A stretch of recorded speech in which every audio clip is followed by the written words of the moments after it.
Hey guys, how's it going? Welcome back. I'm continuing our Sneaky Rogues draft. If you haven't caught the previous parts of the series, be sure to check out the draft video and our first play video with the first two games. We had some very interesting games, but as you can already see, we have a 2-0 record. This was what our deck looks like in case you need a refresher. And so we opened up Grassalax, who was a rare in pack 1. And then we try to build around him with a nice rogues deck where we're trying to push through for some damage, and then when we deal combat damage we get some advantages, and using that we're trying to pull through a victory by getting in some cheeky damage. We have some card advantage card draw spells like Contact Other Plane, Shortcut Seeker, Mind Sorcerer. We're kind of light on removal with Ray of Frost, Precipitous Drop, and one Eyes of the Beholder. We also have a Manticore that can sometimes work as removal. And then we have some other interesting cards like Wizard Spellbook here, which I haven't got to play with yet, and also the Eccentric Apprentice. Alright, looks like we're up against all the people. This is a decent opening hand. We have a 2-drop, couple 3-drops, and a 5-drop. And both colors of lands, so it's basically an ideal hand. Right, looks like opponent also in blue-black. Let's see who has the better blue-black deck. Let's throw out our Hexblade so that we have a blocker. I feel like Hexblade is slightly more valuable than the Investigator, but might be worth trading. Okay, looks like they throw down a Soul Knife Spy. That's pretty good for them to get through. Right, let's venture into Fendelver. I think that gives us the best value. So I think here if they attack with Spy, we can block with Hexblade, unless they equip that. Well, Thieves' Tools is not good for us because now it's unblockable, so that's gonna keep drawing them cards, so that's not good. To find some removal for it. We could trade Hexblade with the Investigator here, but we could also just swing back and get the same damage through, although they do get more damage from their Soul Knife Spy. Let's, if you throw on Grassalax here, we can actually draw a card off of his trigger, so let's do that. That's pretty nice to know. Dealing a little less damage than opponent, but if they try to race us here, we could come out on top. Guild Thief is also a pretty nice draw. Can help us push through for some damage, make it unblockable. Ooh, a Wizard class, that's a nice play by the opponent. It's gonna be tough to deal with. I think Fangblade is pretty decent here as a blocker, although since the Spy is unblockable, we can't get much value off of it other than just trading with the Investigator. At which point I'd rather just trade away Hexblade.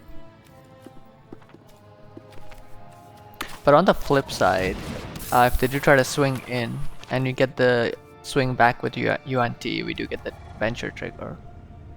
I think I'm gonna Ray of Frost the Spy as well, to stop it from attacking. Because the Thieves' Tools keeps making it unblockable. Oh, and this was the point where I realized that I had actually made a pretty big mistake. Ray of Frost taps the target creature only if it's red, and since Soul Knife Spy is not red, Ray of Frosting now wouldn't actually tap it and prevent it from attacking. So I actually had to wait for it to attack to tap it down, which ended up leading to 3 more damage on my head and an extra card in my opponent's hand. So that was definitely a big mistake, especially since I had the mana on the previous turn. I should have just used it. Oh well. And opponent has another Thieves' Tools, as if it wasn't hard enough already. Alright.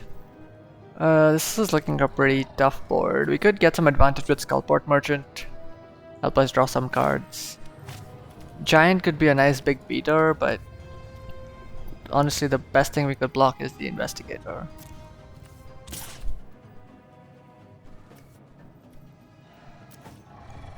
So here they can block with the Pixie Guide and we don't get any damage through, but the reason I wanted to attack is with the Grathalax trigger, we actually get to pick up and play the Apprentice back, which lets us venture. So it's a nice combination that lets us repeat our ventures, and you might want to remember that when Apprentice, according the second ability in Apprentice is that when you complete a dungeon, you can make another one of your creatures flying when attacking, so a nice combo with our rogues. Opponent unfortunately has the Grim Bounty to just take out the Grasslax, and that's not great news for us. So here we have some options. We can either start building up Guild Thief by swinging in for the attacks, or we could play another big beater.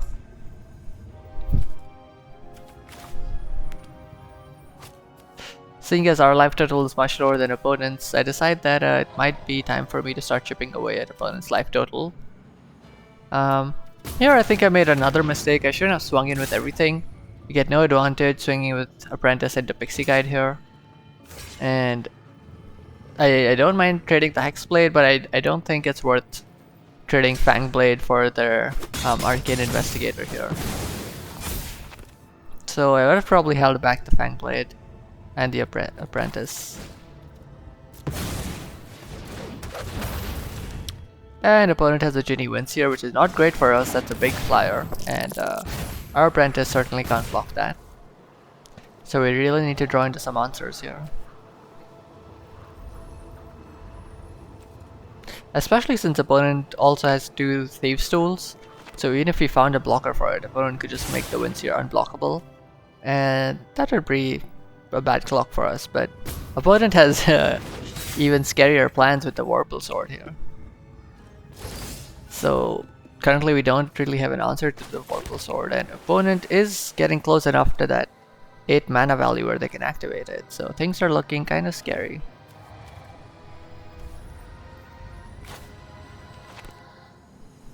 If I play Merchant here, can get a body and a treasure. Decide to just look for an answer here. I'm looking at the graveyards. With Mind Sorcerer, we only get stuff back from our own graveyard, so it doesn't help because we don't have any removal there. And Shortcut Seeker doesn't block flyers, so I decided to put both of them at the bottom. We get Wizard class, which is not great because it doesn't stop Warple Sword or the flyers, but it does give us another card draw outlet, so another opportunity to draw some cards. Hopefully we can stop this. Opponent is definitely staring us down with some scary stuff. And here opponent decides to equip the Warple Sword. He can also equip the Thieves' Tools if he wants to make it unblockable, although that's not really necessary. And opponent goes ahead and does it. Sticking with the 3/3 Pixie Guide here, we can block with the Apprentice, but that loses us our flyer and doesn't actually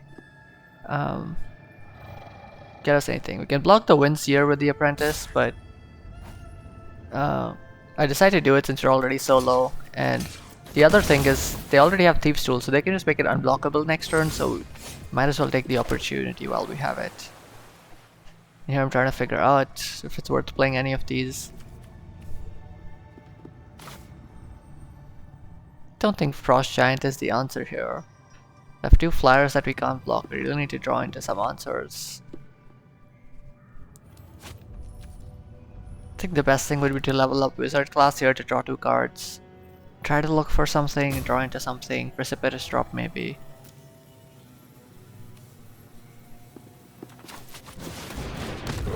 Alright. I should deal some damage and grow our Guild Thief, and then putting Fly on Ram Shield is actually not bad because it gives us a big 4/5 beater. But I forgot that opponent had 2 Thieves' Tools, so they can just... they don't even need to care about us blocking because it's unblockable. So we really needed a kill spell there. And the opponent just activates Warple Sword, and there goes that game. Okay, rolling into the next game with our first loss. So far we have a 2-1 score. Let's see if we can win this one. This is a decent hand. We've got Removal, the Flash and Enabler, Displacer Beast for Venture, and Ray of Frost to stop opponent's threat. So it seems like a pretty good hand. Nice land distribution as well. So I think this is worth keeping. And if we don't draw into anything useful to play off of this, we can always just bounce and replay Displacer Beast for the Venture value. So not a terrible hand here.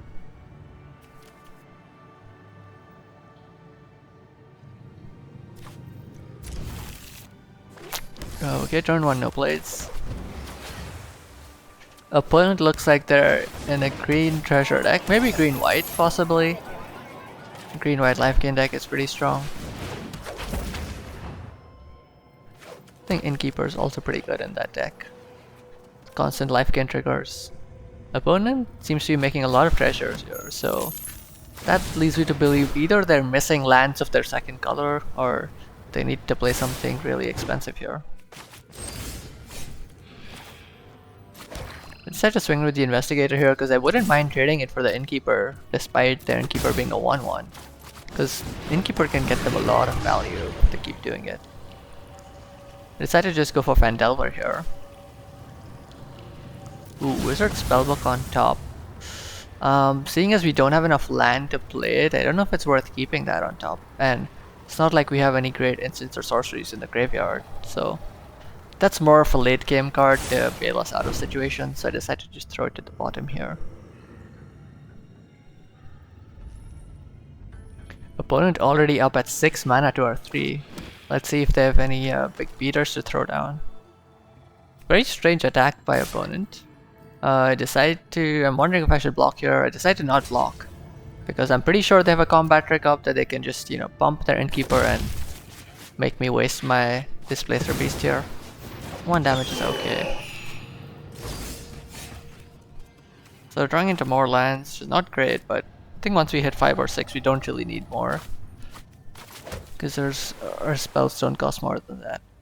So here I'm wondering what I should play, if I should throw down the Hexblade.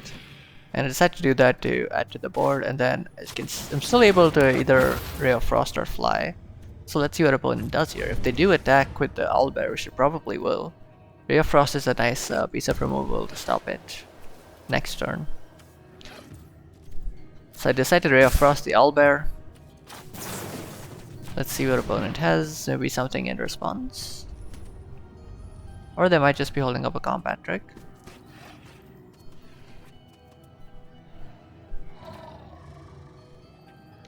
I am taking the 4 damage from it this turn, so it might not be ideal, but at least I stop it from attacking later. And I just decided to block with my Hexblade here to make the opponent use their combat trick and waste it.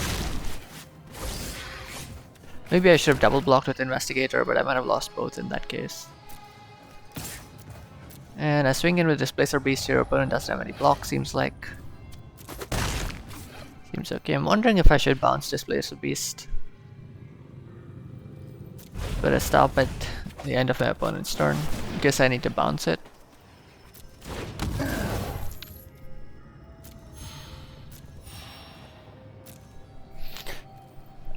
And opponent is thinking about whether they should attack.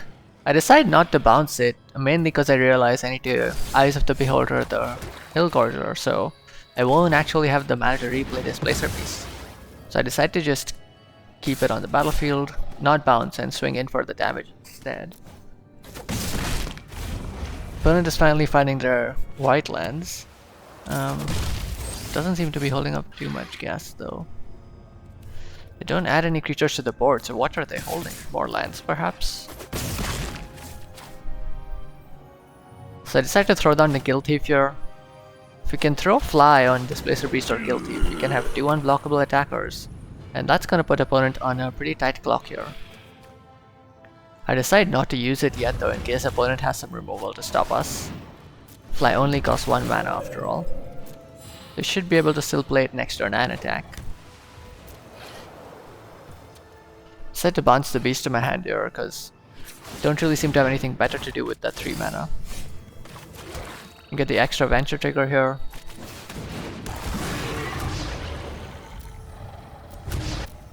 The one disadvantage here is obviously that Displacer Beast does not have haste. So we do get Summoning Sickness on it and are unable to attack. But we have a Flying Guild Thief that's gonna keep growing. So let's see if opponent has an answer to our flyer here. White generally does have some cheap flyers in this format, so they might be able to find an answer to it. And they play a Temple of the Dragon. Dragon Queen, I think.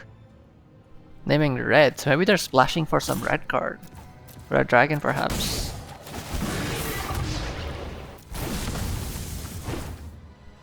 I draw into Wizard class, which seems like a pretty nice draw because I can definitely use it to draw 2 cards. Or I could even play the Mind Sorcerer to go wide on board. Try to get back my removal spell. Decided just a better use of my mana to draw 2 cards here and be able to play something else. But I figure I already have almost lethal on board. So I'm wondering if I really need to commit more to board in case opponent has some crazy blowout cards. But I decided to just go for it, go even wider. And with Hexblade here I can get the value off of the treasure because I get to draw a card. I decided to do it. Did lose a life, but that draw card is super strong. Apprentice is another flying threat and opponent just scoops it up. Our board is too wide and with our flowers and unblockable things, it's not looking too promising for opponents, so I decide to scoop it up. Okay, we have that 3-1 record, so now here we go, game 5. That looks like an okay opening hand. We can Wizard class turn 1. We Displacer Beast turn 3. If they play any early threats, we can Ray of Frost them down. Mind Sorcerer is not a card I'm looking for in my opening hand. It's really only good to draw it later in the game once you've used some removal spells that we can recur. And by itself, it's not really a great play for 5 mana. I feel like Mind Sorcerer has been really underperforming here. Play out Displacer Beast and Venture. Vandelver's probably the play here. Bad Mage could be decent if opponent's playing an aggressive white deck, but it might be too slow in this case. I decided to just go for Vandelver, especially given that we do have some synergies with Eccentric Apprentice, where we want to finish a dungeon as soon as possible. And Vandelver is short enough for that. Opponent swings in with the champion here. Wondering if I should have traded there, but I don't know, 3-1 for my recurable 3-2, maybe not. Well, the opponent is popping off here. The red-white aggro deck. If I throw down Shortcut Seeker, it's actually pretty good for us because a 2-5 blocks almost anything they could have, so I think that's a pretty good deal here. I don't attack with a Displacer Beast because they can obviously just trade with their Smith. Although maybe that would have been a worthwhile trade. Opponent throws down a Hoarding Ogre here. Wondering if I should use my fly on something here. I could definitely use it on Displacer Beast to start swinging for 3 damage and venturing. Does prevent me from bouncing it. So I decided to just draw into some cards and luckily I draw the island, which lets me keep Ray of Frost open here.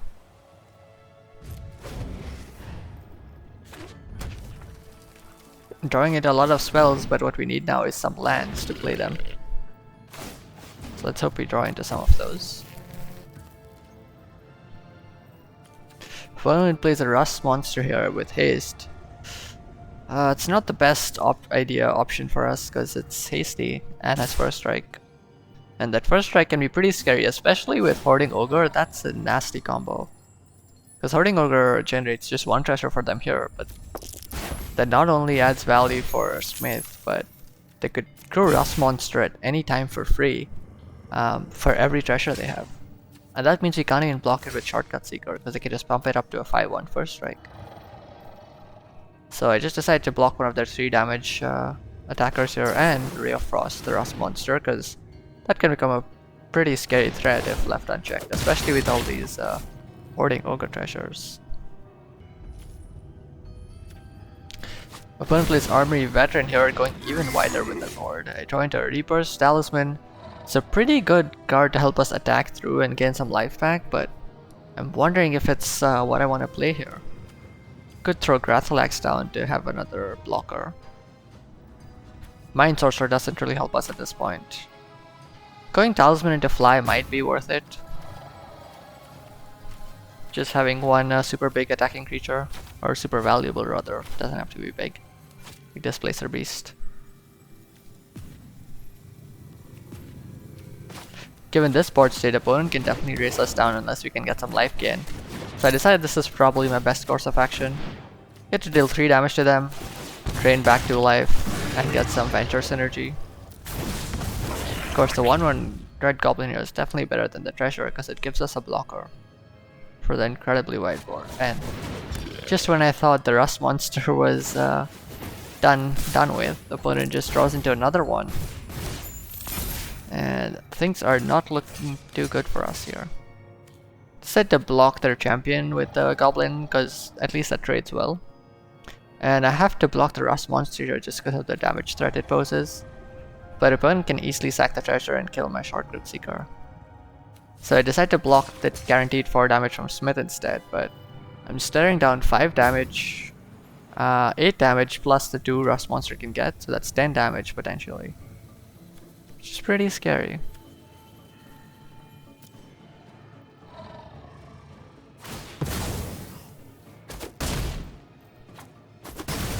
We're down to 3. Things are not looking great for us. We don't really have the removal in hand to deal with any of this. Can put down Grathalax as another blocker. Could have leveled up Wizard class to draw 2 and maybe draw into Precipitous Drop to deal with one of their creatures, but even then, that's not gonna be enough blockers. If we swing with Displacer Beast here, we drain 2, but that still might not even be enough. Decide to swing in anyway. Hopefully get the venture benefits. Here I'm checking if the +1/+1 counter will help us block anything significant. Doesn't seem like it would make too much of a difference. So I just decided to do the drain 1 damage instead, putting us at a 6 life total of 6.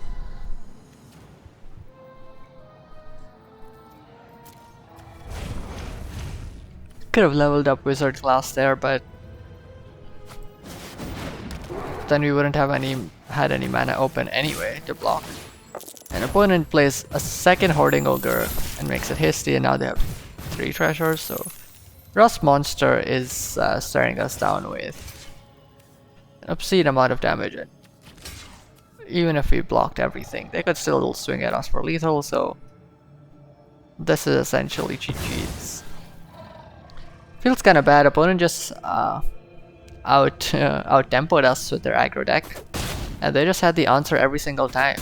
Opponent's deck was definitely very synergistic with the Smith, the Rust Monsters, and the Ogres to generate fodder for it.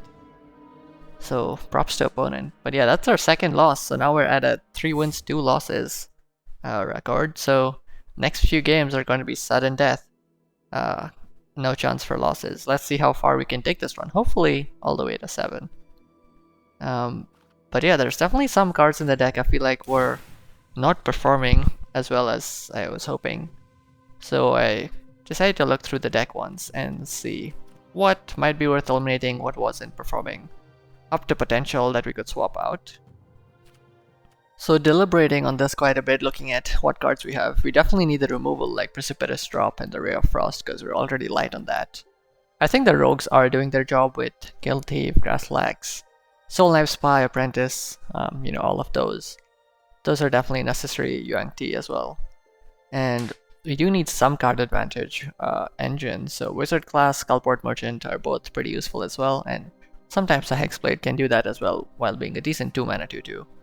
So I think all of those cards are pretty useful. Our main game plan to win is essentially playing our rogues, swinging them through for damage, getting some venture value off. So cards like Fly, Reaper's Talisman are pretty important to make sure our rogues get through. Guild Thief can obviously do that job by himself if we make him unblockable. But yeah, some of these other cards are definitely essential. Aberrant Mind Sorcerer actually has been kind of underperforming, I think, because I've drawn him a couple games now. Him, her, I'm not sure if is that a guy or a girl, but I've drawn them a couple games now where if it's in your opening hand, it just feels so bad.